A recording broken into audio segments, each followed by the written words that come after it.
प्रेमचंद की कहानी बूढ़ी काकी। पहले इसका परिचय देख लेते हैं।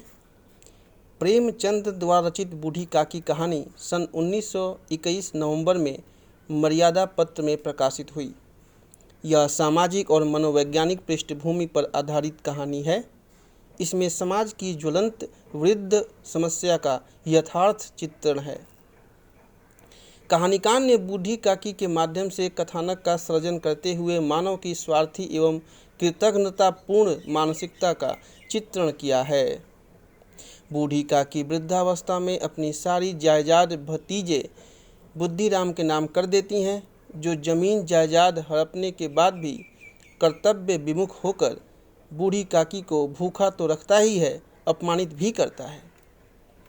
लेखक ने बूढ़ी काकी के माध्यम से समाज में हो रही वृद्धों की उपेक्षित अवस्था को चित्रित किया है और समाज को उनके प्रति मानवता का व्यवहार करने के लिए प्रेरित किया है। कहानी में बूढ़ी काकी के अतिरिक्त अन्य पात्र हैं। बुद्धिराम, जो अत्यंत लालची, चालाक और स्वार्थी किस्म का है। उसकी पत्नी रूपा, जो तीखे स्वभाव वाली लेकिन भगवान से डरने वाली है। वह भी बूढ़ी काकी के साथ अच्छा व्यवहार नहीं करती, लेकिन जब बूढ़ी काकी को जूठी पत्तलें चाटते देखती है तो उसका मन आत्मग्लानि से भर उठता है। वह ईश्वर से अपने अपराध की क्षमा मांगती है। उनकी छोटी सी बेटी लाडली का व्यवहार अत्यंत मानवता युक्त, सरल और स्वाभाविक है। वह बूढ़ी काकी के प्रति अत्यंत सहानुभूति रखती है। कहानी की सभी पात्र देश काल एवं विषय वस्तु के अनुरूप है। यह भाषा सरल, स्वाभाविक और जीवंत है। वर्णपरक शैली है जो भावात्मकता के साथ चित्रात्मक प्रवृत्ति को भी लिए है।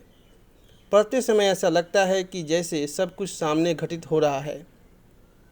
कहानी का उद्देश्य समाज में रचे बसे बुद्धिराम जैसे लालची और स्वार्थी लोगों के प्रति ध्यान आकर्षित करना है तथा बूढ़ी काकी जैसे वृद्धों के प्रति मानवता का भाव जागृत करना है। चलिए कहानी शुरू करते हैं। पहला खंड। बुढ़ापा बहुधा बचपन का पुनरागमन हुआ करता है। बूढ़ी काकी में जिह्वा स्वाद के सिवा और कोई चेष्टा शेष न थी और न अपने कष्टों की ओर आकर्षित करने का रोने के अतिरिक्त कोई दूसरा सहारा ही। समस्त इंद्रियां, नेत्र, हाथ और पैर जवाब दे चुके थे। पृथ्वी पर पड़ी रहती और घर वाले कोई बात उनकी इच्छा के प्रतिकूल करते, भोजन का समय टल जाता या उसका परिमाण पूर्ण न होता अथवा बाजार से कोई वस्तु आती और न मिलती तो वे रोने लगती थी। उनका रोना सिसकना साधारण रोना न था, वे गला फाड़ फाड़ कर रोती थी। उनके पतिदेव को स्वर्ग सिधारे कालांतर हो चुका था। बेटे तरुण होकर चल बसे थे। अब एक भतीजे के सिवाय और कोई न था। उसी भतीजे के नाम उन्होंने अपनी सारी संपत्ति लिख दी थी। भतीजे ने सारी संपत्ति लिखाते समय खूब लंबे चौड़े वादे किए, किंतु वे सब वादे केवल कूली डिपो के दलालों के दिखाए हुए सब्ज बाग थे। यद्यपि उस संपत्ति की वार्षिक आय 150-200 रुपये से कम न थी, तथापि बूढ़ी काकी को पेट भर भोजन भी कठिनाई से मिलता था। इसमें उनके भतीजे पंडित बुद्धिराम का अपराध था अथवा उनकी अर्धांगिनी श्रीमती रूपा का, इसका निर्णय करना सहज नहीं। बुद्धिराम स्वभाव के सज्जन थे, किंतु उसी समय तक जबकि उनके कोष पर आँच न आए। रूपा स्वभाव से तीव्र थी सही, पर ईश्वर से डरती थी। अतएव बूढ़ी काकी को उसकी तीव्रता उतनी न खलती थी जितनी बुद्धिराम की भलमानसता। बुद्धिराम को कभी कभी अपने अत्याचार का खेद होता था। विचारते कि इसी संपत्ति के कारण मैं इस समय भला मानुष बना बैठा हूँ। यदि मौखिक आश्वासन और सूखी सहानुभूति से स्थिति में सुधार हो सकता तो उन्हें कदाचित कोई आपत्ति न होती, परंतु विशेष व्यय का भय उनकी सुचेष्टा को दबाए रखता था। यहाँ तक कि यदि द्वार पर कोई भला आदमी बैठा होता और बूढ़ी काकी उस समय अपना राग अलापने लगती तो वह आग हो जाते और घर में आकर उन्हें जोर से डांटते। लड़कों को बुढ़ों से स्वाभाविक विद्वेष होता ही है, और फिर जब माता पिता का यह रंग देखते तो वे बूढ़ी काकी को और सताया करते। कोई चुटकी काट कर भागता, कोई इन पर पानी की कुल्ली कर देता। काकी चीख मार कर रोती, परंतु यह बात प्रसिद्ध थी कि वह केवल खाने के लिए रोती हैं, अतएव उनके संताप और आर्तनाद पर कोई ध्यान नहीं देता था। हाँ, काकी क्रोधातुर होकर बच्चों को गालियां देने लगती तो रूपा घटनास्थल पर आ पहुंचती। इस भय से काकी अपनी जिह्वा कृपाण का कदाचित ही प्रयोग करती थी। यद्यपि उपद्रव शांति का यह उपाय रोने से कहीं अधिक उपयुक्त था। संपूर्ण परिवार में यदि काकी से किसी को अनुराग था तो वह बुद्धिराम की छोटी लड़की लाडली थी। लाडली अपने दोनों भाइयों के भय से अपने हिस्से की मिठाई चबेना बूढ़ी काकी के पास बैठकर खाया करती थी। यही उसका रक्षागार था, और यद्यपि काकी की शरण उनकी लोलुपता के कारण बहुत महंगी पड़ती थी, तथापि भाइयों के अन्याय से कहीं सुलभ थी। इसी स्वार्थानुकूलता ने उन दोनों में सहानुभूति का आरोपण कर दिया था। खंड 2। रात का समय था। बूढ़ीराम के द्वार पर शहनाई बज रही थी और गांव के बच्चों का झुंड विस्मयपूर्ण नेत्रों से गाने का रसास्वादन कर रहा था। चारपाइयों पर मेहमान विश्राम करते हुए नाइयों से मुक्कियां लगवा रहे थे। समीप ही खड़ा भाट विरदावली सुना रहा था और कुछ भावज्ञ मेहमानों की वाह वाह पर ऐसा खुश हो रहा था मानो इस वाह वाह का स्वार्थ में वही अधिकारी है। एक अंग्रेजी पढ़े हुए नवयुवक इन व्यवहारों से उदासीन थे। वे इस गंवार मंडली में बोलना अथवा सम्मिलित होना अपनी प्रतिष्ठा के प्रतिकूल समझते थे। आज बूढ़ीराम के बड़े लड़के सुखराम का तिलक आया है। यह उसी का उत्सव है। घर के भीतर स्त्रियां गा रही थीं और रूपा मेहमानों के लिए भोजन के प्रबंध में व्यस्त थीं। भट्ठियों पर कड़ाह चढ़ रहे थे। एक में पूड़ियाँ कचौड़ियाँ निकल रही थी, दूसरे में अन्य पकवान बनते थे। एक बड़े हंडे में मसालेदार तरकारी पक रही थी। घी और मसाले की क्षुधावर्धक सुगंधी चारों ओर फैली हुई थी। बूढ़ी काकी अपनी कोठरी में शोकमय विचार की भांति बैठी हुई थी। यह स्वाद मिश्रित सुगंधी उन्हें बेचैन कर रही थी। वे मन ही मन विचार कर रही थी कि संभवतः मुझे पूड़ियाँ न मिलेंगी। इतनी देर हो गई, कोई भोजन लेकर नहीं आया। मालूम होता है सब लोग भोजन कर चुके हैं। मेरे लिए कुछ न बचा। यह सोचकर उन्हें रोना आया, परंतु असकुन के भय से वह रो न सकी। आहा, कैसी सुगंधी है! अब मुझे कौन पूछता है?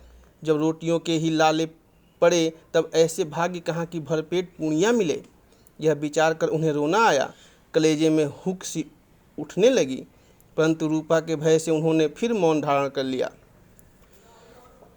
बूढ़ी काकी देर तक इन्हीं दुखदायक विचारों में डूबी रहीं। घी और मसालों की सुगंधी रह रहकर मन को आपे से बाहर किए देती थी। मुंह में पानी भर भर कर आता था। पूड़ियों का स्वाद स्मरण करके हृदय में गुदगुदी होने लगती थी। किसे पुकारूं? आज लाडली बेटी भी नहीं आई। दोनों छोकरे सदा दिक दिया करते हैं, आज उनका भी कहीं पता नहीं। कुछ मालूम तो होता कि क्या बन रहा है। बूढ़ी काकी की कल्पना में पूड़ियों की तस्वीर नाचने लगी। खूब लाल लाल फूली फूली नरम नरम होंगी। रूपा ने भली भांति मोयन दिया होगा। कचौड़ियों में अजवाइन और इलायची की महक आ रही होगी। एक पूड़ी मिलती तो जरा हाथ में लेकर देखती। क्यों न चलकर कड़ाह के सामने ही बैठूं। पूड़ियाँ छन छन कर तैरती होंगी। कड़ाह से गरम गरम निकाल कर थाल में रखी जाती होंगी। फूल हम घर में भी सूंघ सकते हैं, परंतु वाटिका में कुछ और बात होती है। इस प्रकार निर्णय करके बूढ़ी काकी उकड़ू बैठकर हाथों के बल सरकती हुई बड़ी कठिनाई से चौखट से उतरी और धीरे धीरे रेंगती हुई कड़ाह के पास जा बैठी। यहाँ आने पर उन्हें उतना ही धैर्य हुआ जितना भूखे कुत्ते को खाने वाले के सम्मुख बैठने में होता है। रूपा उस समय कार्यभार से उद्विग्न हो रही थी। कभी इस कोठे में जाती, कभी उस कोठे में, कभी कड़ाह के पास आती, कभी भंडार में जाती। किसी ने बाहर से आकर कहा, महाराज ठंडई मांग रहे हैं। ठंडई देने लगी। इतने में फिर किसी ने आकर कहा, भाट आया है, उसे कुछ दे दो। भाट के लिए सीधा निकाल रही थी कि एक तीसरे आदमी ने आकर पूछा, अभी भोजन तैयार होने में कितना विलम्ब है? जरा ढोल बजीरा उतार दो। बेचारी अकेली स्त्री दौड़ते दौड़ते व्याकुल हो रही थी, झुंझलाती थी, कुढ़ती थी, परंतु क्रोध प्रकट करने का अवसर न पाती थी। भय होता कहीं पड़ोसिने यह न कहने लगे कि इतने में उबल पड़ी। प्यास से स्वयं उसका कंठ सूख रहा था, गर्मी के मारे फूंकी जाती थी, परंतु इतना अवकाश भी नहीं था कि जरा पानी पी ले अथवा पंखा लेकर झले। यह भी खटका था कि जरा आंख हटी और चीज़ें को लूट मची। इस व्यवस्था में उसने बूढ़ी काकी को कड़ाह के पास बैठी देखा तो जल गई। क्रोध न रुक सका। इसका भी ध्यान न रहा कि पड़ोसने बैठी हुई हैं, मन में क्या कहेंगी, पुरुषों में लोग सुनेंगे तो क्या कहेंगे। जिस प्रकार मेढक केंचुए पर झपटता है, उसी प्रकार वह बूढ़ी काकी पर झपटी और उन्हें दोनों हाथों से झटक कर बोली, ऐसे पेट में आग लगे, पेट है या भाड़? कोठरी में बैठते हुए क्या दम घुटता था? अभी मेहमानों ने नहीं खाया, भगवान को भोग नहीं लगा, तब तक धैर्य नहीं हो सका। आकर छाती पर सवार हो गई। जल जाए ऐसी जीव, दिन भर खाती न होती तो जाने किसकी हांडी में मुंह डालती। गांव देखेगा तो कहेगा कि बुढ़िया भर पेट खाने को नहीं पाती, तभी तो इस तरह मुँह बाए फिरती है। डायन न मरे न माचा छोड़े, नाम बेचने पर लगी हैं, ना कटवा कर दम लेंगी। इतना ठूसती हैं, न जाने कहाँ भस्म हो जाता है। लो, भला चाहती हो तो जाकर कोठरी में बैठो, जब घर के लोग खाने लगेंगे तब तुम्हें भी मिलेगा। तुम कोई देवी नहीं हो कि चाहे किसी के मुंह में पानी न जाए, परंतु तुम्हारी पूजा पहले ही हो जाए। बूढ़ी काकी ने न सिर उठाया, न रोई, न बोली, चुपचाप रेंगती हुई अपनी कोठरी में चली गई। आवाज़ ऐसा कठोर था कि हृदय और मस्तिष्क की संपूर्ण शक्तियाँ, संपूर्ण विचार और संपूर्ण भार उसी ओर आकर्षित हो गए थे। नदी में जब कगार का कोई बृहद खंड कट कर गिरता है तो आसपास का जन समूह चारों ओर से उसी स्थान को पूरा करने के लिए दौड़ता है। खंड 3। भोजन तैयार हो गया, आंगन में पत्तलें पड़ गई, मेहमान खाने लगे। स्त्रियों ने जेवनार गीत गाना आरंभ कर दिया। मेहमानों के नाई और सेवकगण भी उसी मंडली के साथ किंतु कुछ हट कर भोजन करने बैठे थे, परंतु सभ्यतानुसार जब तक सब के सब खा न चुके कोई उठ नहीं सकता था। दो एक मेहमान जो कुछ पढ़े लिखे थे, सेवकों के दीर्घाहार पर झुझला रहे थे। वे इस बंधन को व्यर्थ और बेसिर पैर की बात समझते थे। बूढ़ी काकी अपनी कोठरी में जाकर पश्चाताप कर रही थी कि मैं कहाँ से वहाँ आ गई। उन्हें रूपा पर क्रोध नहीं था, अपनी जल्दबाजी पर दुख था। सच ही तो है, जब तक मेहमान लोग भोजन न कर सकेंगे, घर वाले कैसे खाएंगे। मुझसे इतनी देर भी न रहा गया, सबके सामने पानी गया। अब जब तक कोई बुलाने नहीं आएगा न जाऊंगी। मन ही मन इस प्रकार का विचार कर वह बुलाने की प्रतीक्षा करने लगी, परंतु घी की रुचिकर सुबास बड़ी धैर्य परीक्षक प्रतीत हो रही थी। उन्हें एक एक पल एक एक युग के समान मालूम होता था। अब पत्तल बिछ गई होगी, अब मेहमान आ गए होंगे, हाथ पैर धो रहे हैं, नाई पानी दे रहा है, मालूम होता है लोग खाने बैठ गए, जेवनार गाया जा रहा है। यह विचार कर वह मन को बहलाने के लिए लेट गई। धीरे धीरे एक गीत गुनगुनाने लगी। उन्हें मालूम हुआ कि मुझे गाते देर हो गई। क्या इतनी देर तक लोग भोजन कर ही रहे होंगे? किसी की आवाज़ नहीं सुनाई देती। अवश्य ही लोग खा पी कर चले गए। मुझे कोई बुलाने नहीं आया है। रूपा चिढ़ गई है, क्या जाने न बुलाए। सोचती हो कि आप ही आवेंगी, वह कोई मेहमान तो नहीं जो उन्हें बुलाऊं। बूढ़ी काकी चलने को तैयार हुई, यह विश्वास कि 1 मिनट में पूड़ियाँ और मसालेदार तरकारियाँ सामने आएंगी उनकी स्वादेंद्रियों को गुदगुदाने लगा। उन्होंने मन में तरह तरह के मंसूबे बांधे। तरकारी से पूड़ियाँ खाऊंगी, फिर दही और शक्कर से। कचौड़ियाँ रायते के साथ मज़ेदार मालूम होंगी। चाहे कोई बुरा माने चाहे भला, मैं तो मांग मांग कर खाऊंगी। यही न लोग कहेंगे कि इन्हें विचार नहीं। कहा करें, इतने दिन के बाद पूड़ियाँ मिल रही हैं तो मुंह जूठा करके थोड़े ही उठ जाऊंगी। वह उकड़ू बैठकर हाथों के बस रखते हुए आंगन में आई, परंतु हाय दुर्भाग्य, अभिलाषा ने अपने पुराने स्वभाव के अनुसार समय की मिथ्या कल्पना की थी। मेहमान मंडली अभी बैठी हुई थी। खोई खाकर अंगुलियां चाटता कोई तिरछे नजरों से देखता था कि और लोग अभी खा रहे हैं या नहीं। कोई इस चिंता में था कि पत्तल पर पूड़ियाँ छूटी जाती हैं किसी तरह इन्हें भीतर रख लेता। कोई दही खाकर जीभ चटकारता था, परंतु दूसरा दोना मांगते संकोच करता था कि इतने में बूढ़ी काकी रेंगती हुई उनके बीच में आ पहुंची। कई आदमी चौंक कर उठ खड़े हुए, पुकारने लगे, अरे यह बुढ़िया कौन है? यहाँ कहाँ से आ गई? देखो किसी को छू न ले। पंडित बुद्धिराम काकी को देखते ही क्रोध से तिलमिला गए।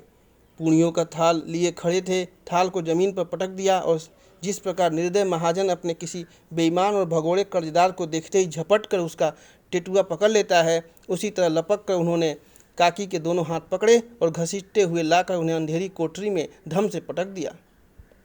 आशा रूपी वाटिका लू के एक झोंके से नष्ट विनष्ट हो गई। मेहमानों ने भोजन किया, घरवालों ने भोजन किया, बाजे वाले, धोबी, चमार भी भोजन कर चुके, परंतु बूढ़ी काकी को किसी ने न पूछा। बुद्धिराम और रूपा दोनों ही बूढ़ी काकी को उनकी निर्लजता के लिए दंड देने का निश्चय कर चुके थे। उनके बुढ़ापे पर, दीनता पर, हठ ज्ञान पर किसी को करुणा न आती थी। अकेली लाडली उनके लिए कुढ़ रही थी। लाडली को काकी से अत्यंत प्रेम था। बेचारी भोली लड़की थी। बाल विनोद और चंचलता को उसमें गंध तक न थी। दोनों बार जब उसके माता पिता ने काकी को निर्दयता से घसीटता तो लाडली का हृदय ऐंठ कर रह गया। वह झुंझला रही थी कि यह लोग काकी को क्यों बहुत सी पूड़ियाँ नहीं देते? क्या मेहमान सब की सब खा जाएंगे? और यदि काकी ने मेहमानों से पहले खा लिया तो क्या बिगड़ जाएगा? वह काकी के पास जाकर उन्हें धैर्य देना चाहती थी, परंतु माता के भय से न जाती थी। उसने अपने हिस्से की पूड़ियाँ बिल्कुल न खाई, अपनी गुड़ियों की पिटारी में बंद कर रखी थी। उन पूड़ियों को काकी के पास ले जाना चाहती थी। उसका हृदय अधीर हो रहा था। बूढ़ी काकी मेरी बात सुनते ही उठ बैठेंगी, पूड़ियाँ देखकर कैसी प्रसन्न होंगी, मुझे बहुत खूब प्यार करेंगी। खंड 4। रात को 11 बज गए थे। रूपा आंगन में पड़ी सो रही थी। लाडली की आंखों में नींद न आती थी। काकी की पूड़ियाँ खिलाने की खुशी उसे सोने न देती थी। उसने गुड़ियों की पिटारी सामने ही रखी थी। जब विश्वास हो गया कि अम्मा सो रही है तो वह चुपके से उठी और विचारने लगी, कैसे चलूं? चारों ओर अंधेरा था, केवल चूल्हों में आग जल चमक रही थी। चूल्हे के पास एक कुत्ता लेटा हुआ था। लाडली की दृष्टि द्वार के सामने वाले नीम की ओर गई। उसे मालूम हुआ कि उस पर हनुमान जी बैठे हुए हैं। उनकी पूंछ, उनकी गदा वह स्पष्ट दिखलाई दे रही है। मारे भय के उसने आंखें बंद कर ली। इतने में कुत्ता उठ बैठा। लाडली को ढाढ़स हुआ। कई सोए हुए मनुष्यों के बदले एक जागता हुआ कुत्ता उसके लिए अधिक धैर्य का कारण हुआ। उसने पिटारी उठाई और बूढ़ी काकी की कोठरी की ओर चली। खंड 5। बूढ़ी काकी को केवल इतना स्मरण था, किसी ने मेरे हाथ पकड़कर घसीटे। फिर ऐसा मालूम हुआ कि जैसे कोई पहाड़ पर उठाए लिए जाता है। उनके पैर बार बार पत्थरों से टकराते। तब किसी ने उन्हें पहाड़ पर से पटका। वे मूर्छित हो गई। जब वे सचेत हुई तो किसी की जरा आहट भी न मिलती थी। समझी कि सब लोग खा पी कर सो गए और उनके साथ मेरी तकदीर भी सो गई।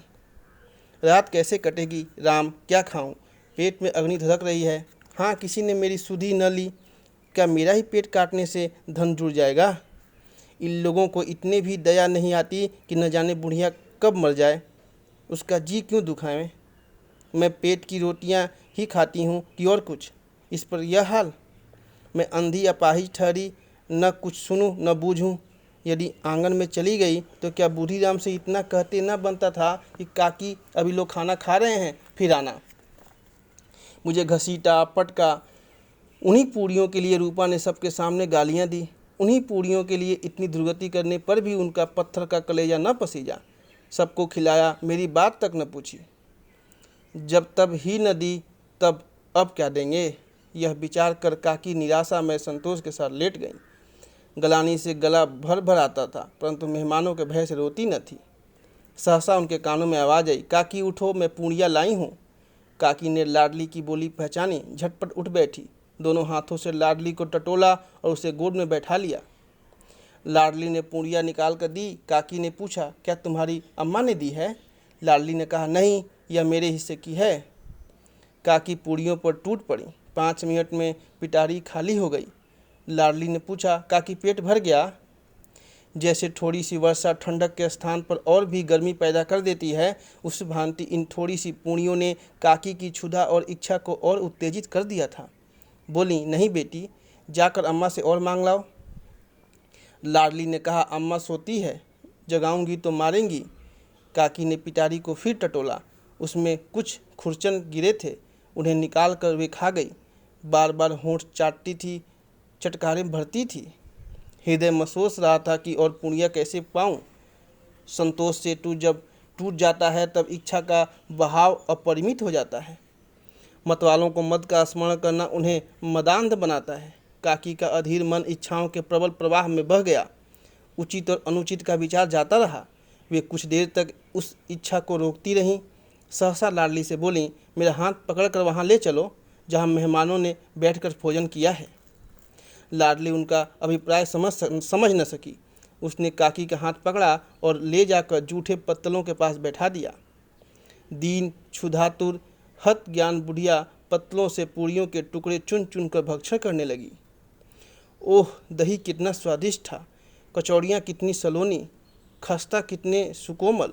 काकी बुद्धिहीन होते हुए भी इतना जानती थी कि मैं वह काम कर रही हूँ जो मुझे कदापि न करना चाहिए। मैं दूसरों की जूठी पट्टलें चाट रही हूँ।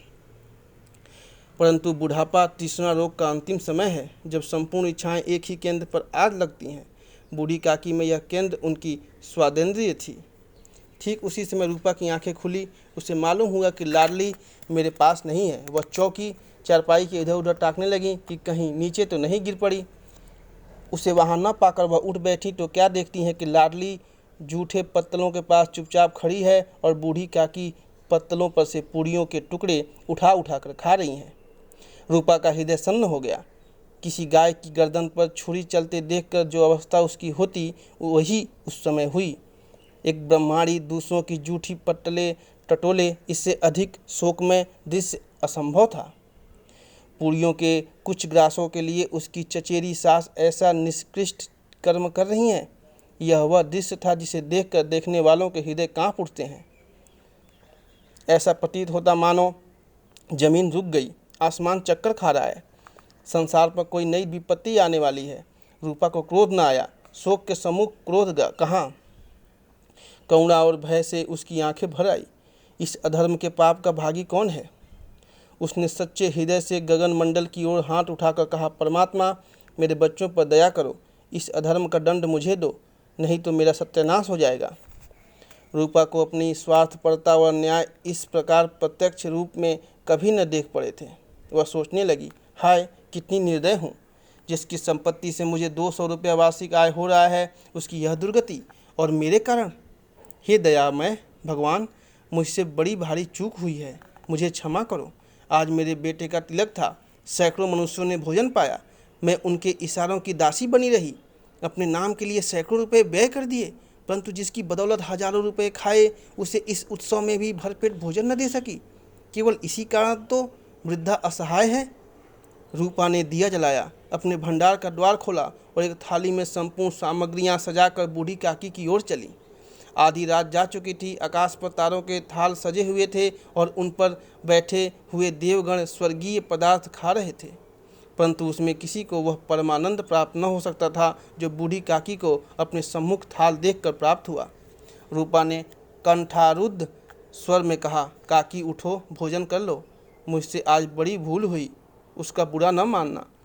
परमात्मा से प्रार्थना कर दो कि वह मेरा अपराध क्षमा कर दे। भोले भाले बच्चों की भांति जो मिठाइयाँ पाकर मार और तिरस्कार सब भूल जाता है, बूढ़ी काकी वैसे ही सब भुलाकर बैठी हुई खाना खा रही थी। उनके एक एक रोए से सच्ची सदिच्छाएं निकल रही थीं और रूपा बैठी स्वर्गीय दृश्य का आनंद लेने में निमग्न थी। इसी के साथ कहानी समाप्त हुई। हरिओम।